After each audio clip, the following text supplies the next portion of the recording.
Welcome to Mason Street Retirement Insights, the podcast hosted by Sean Mason, retirement strategist, and of course, the founder of Mason Street Wealth Management.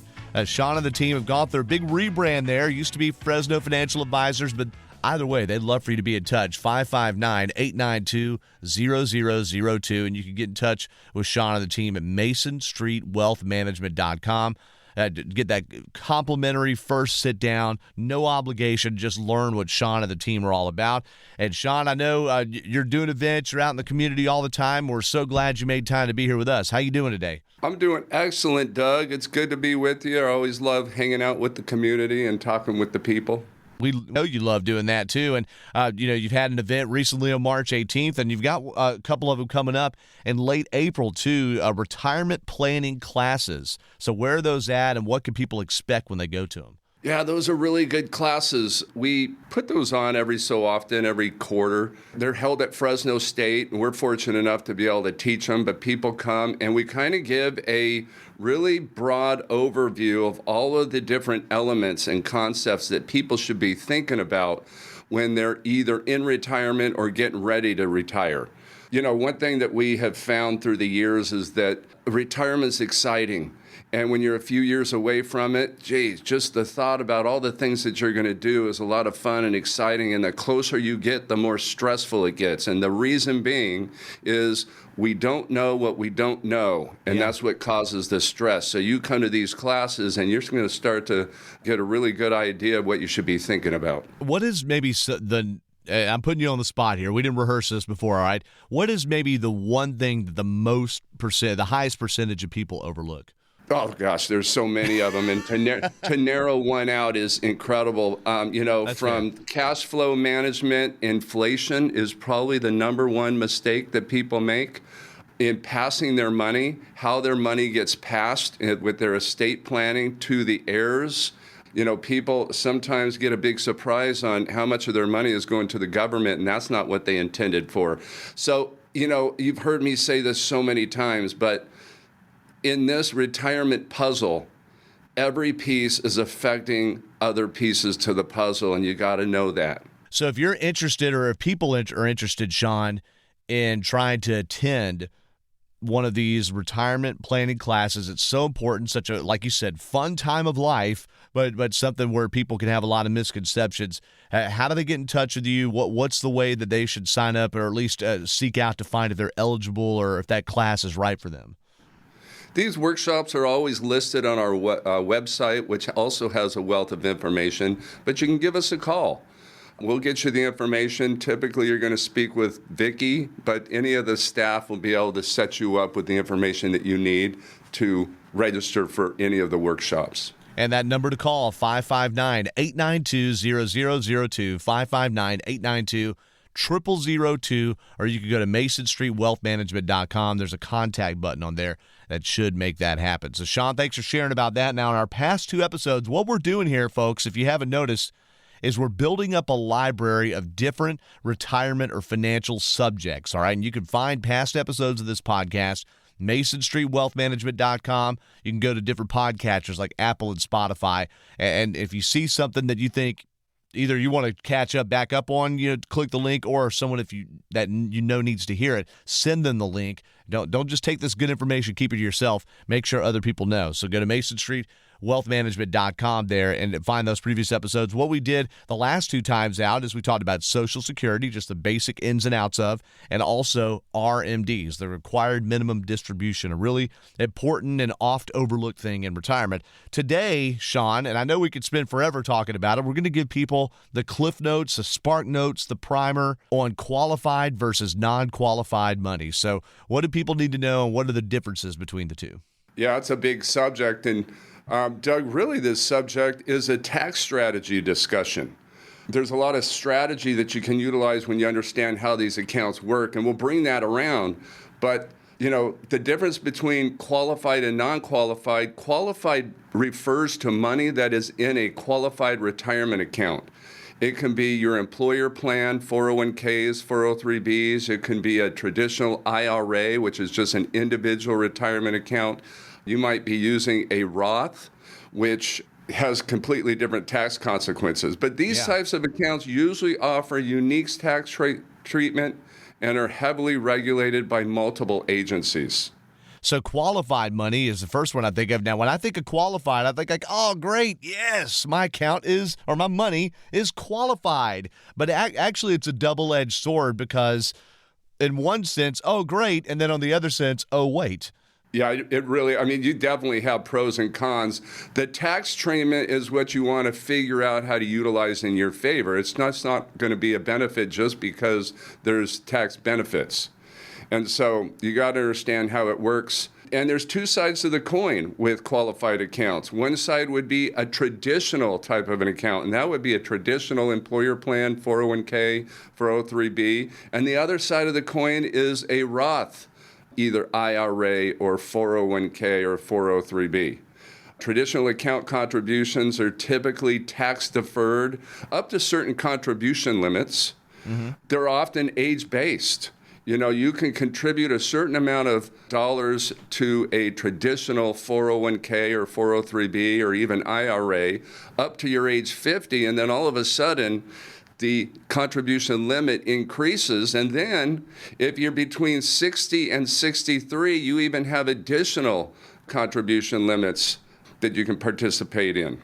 It's just really important, Doug, to keep in mind, though, that those contributions have to come from earned income. That's confusing for a lot of people.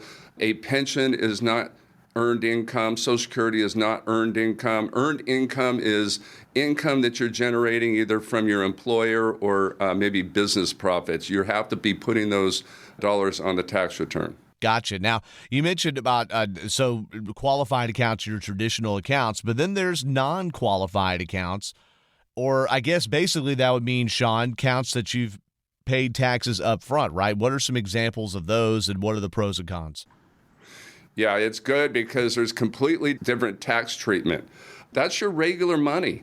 You're used to having non-qualified money because it's in your savings account. You know that you get a 1099 from the bank every year for the interest that you earned.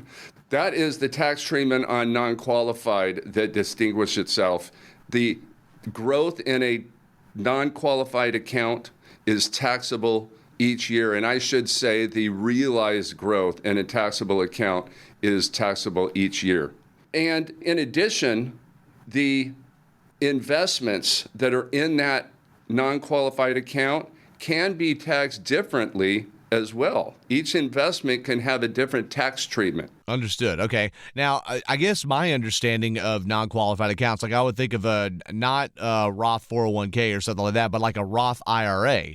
A Roth IRA is something where you pay the taxes up front, you contribute to it, and then when that grows over time, you don't have to pay the taxes on that, right? So am I getting that correct, or is there an asterisk next to that? It gets really confusing because really a Roth is called a qualified account. Interesting. But it's confusing because the money, when you contribute, goes in after tax. And the same thing happens with your non-qualified account. And that's what makes it so confusing. But with that Roth account, there's a lot of different types of tax benefits that are not inherent within a non-qualified account. I see. So there are tax benefits to a Roth, even though it's technically a qualified account, but you put that money in after taxes. Okay. And the way I've had it described to me, at least with a Roth, is you pay your tax on the seed and not the field. Assuming things grow over time, you're going to pay less taxes if you pay them up front instead of waiting to pay taxes. So I guess my basic question, when you're looking at like traditional accounts versus a less traditional account, what blend do you tell people to do? I mean, I know everybody's different, but what blend should people have? Because it's not all right one way or the other. That's really true, and that's what makes this so difficult because a Roth account can be so beneficial, but can also use it to your detriment. And so you got to really know what you're doing. You got to understand the rules, understanding also that other pieces of the puzzle, as you hear me say over and over, are coming into play. So a calculation needs to be done to really determine, should you be paying taxes up front and putting those dollars into a Roth account, or should you be contributing to a traditional IRA with no taxation and planning on paying the taxation later? Right, and it really just depends on the person and the situation, I guess. Yeah, it really does. Each scenario is completely different. Roth accounts, we're going to talk about Roth conversions on our next segment in a couple of weeks. But you can contribute to a Roth, you can convert to a Roth. They all have different rules, and the benefits can be quite different. For sure. Well, if somebody wants to walk through this, like I think about what the goal of your practice is, Mason Street Wealth Management. And I've got it right here in front of me. It's getting the most spendable dollars out of someone's resources for that person and passing what is left to them to whom they care about. Well, if you're wanting to have a good nest egg to pass on to future generations, it starts with a lot of planning, and really even planning before retirement, Sean. So if someone wants to begin that financial and retirement planning conversation with you, how do they get in touch with you, and what is that first meeting like? Just give us a call, and we're going to walk through your particular individual situation. Everybody's different. Like you said, we all have a common goal. We're always trying to get the most number of spendable dollars out of our accounts. And imagine that if you have tax diversification, if you understand how to position dollars in each of these different types of accounts, it's staggering the tax mitigation that you might be able to create over your lifetime by understanding how to utilize each account for distributions, which is going to create your income and paying expenses. But give us a call. We're going to walk through your individual situation, and we'll apply these concepts to your individual situation to try and determine what's going to work best for you. And I'm sure that you map these things out for people before they ever make their first commitment, so to speak. You take the different variables and map them out on a piece of paper or through software, right? So they can see if they did this, this, and this, what the result might be. Planning is an absolute for us. Every family that we work with has a comprehensive financial plan. That's the only way that we can really determine mathematically what strategies to implement and what's going to work best for their particular situation. Yeah, well, and so we got it, planning. It starts with planning, and planning starts with the first step. So you mentioned calling, Sean. That number that people should dial up for Mason Street Wealth Management, you and the team, is 559-892-0002, 559-892-0002, or go to MasonStreetWealthManagement.com and get that conversation started. It's spring cleaning time, Sean. All right, it's time for people to get their house in order. The weather's getting nice, right? Don't let time pass you by, because you don't want to be playing catch up here when there's benefits, or there are benefits that could be had right now. So thank you so much for walking us through basically the difference between qualified and non-qualified and all the qualifiers on each, and really the best step, instead of trying to do DIY here, is to talk to an advisor like yourself, Sean. So thank you. Thanks, Doug, for that. And again, we're doing a Roth conversion discussion in our next segment. You do not want to miss that. Yeah, for sure. Be sure to pick that up on Apple, Spotify, some of the other podcatchers, and under the media page at MasonStreetWealthManagement.com. And flip that link over to a friend. Make sure they know what you're getting from this, too, because everybody knows somebody that could be doing a better job, and usually that person's starting right there in the mirror, okay? He is Sean Mason, retirement strategist and founder of Mason Street Wealth Management. We thank you all for joining today. We thank our producer, Daniel Sallerson, for getting this all sewn up, put together, and put out the show. And we really just want to say thank you. Thank you for helping launch this thing. We're now 5 episodes deep into the Mason Street Retirement Insights podcast. I'm Doug Turnbull. He's Sean Mason. You all have a great day, and we'll talk to you soon.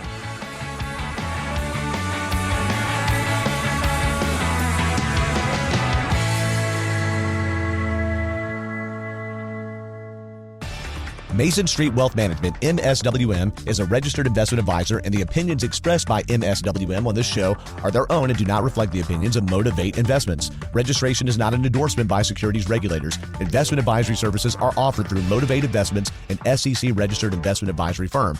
All statements and opinions expressed are based upon information considered reliable, although it should not be relied upon as such. Any statements or opinions are subject to change without notice. The information presented is for educational purposes only and does not intend to make an offer or solicit solicitation for the sale or purchase of any specific securities, investments, or investment strategies. Investments involve risk and, unless otherwise stated, are not guaranteed. Information expressed does not take into account your specific situation or objectives and is not intended as recommendations appropriate for any individual. Listeners are encouraged to seek advice from a qualified tax, legal, or investment advisor to determine whether any information presented may be suitable for their specific situation. Past performance is not indicative of future performance. By contacting us, you may be provided with information about insurance products, including annuities. Offered through Sean A. Mason, California, insurance license number 0B54860. The firms are separate entities. Annuity guarantees rely on the financial strength and claims-paying ability of the issuing insurance company and are not offered by Motivate Investments. Read your contract for restrictions, limitations, or penalties. MSWM is not licensed in all 50 states. To find out if MSWM is licensed in your state, please call 559-892-0002.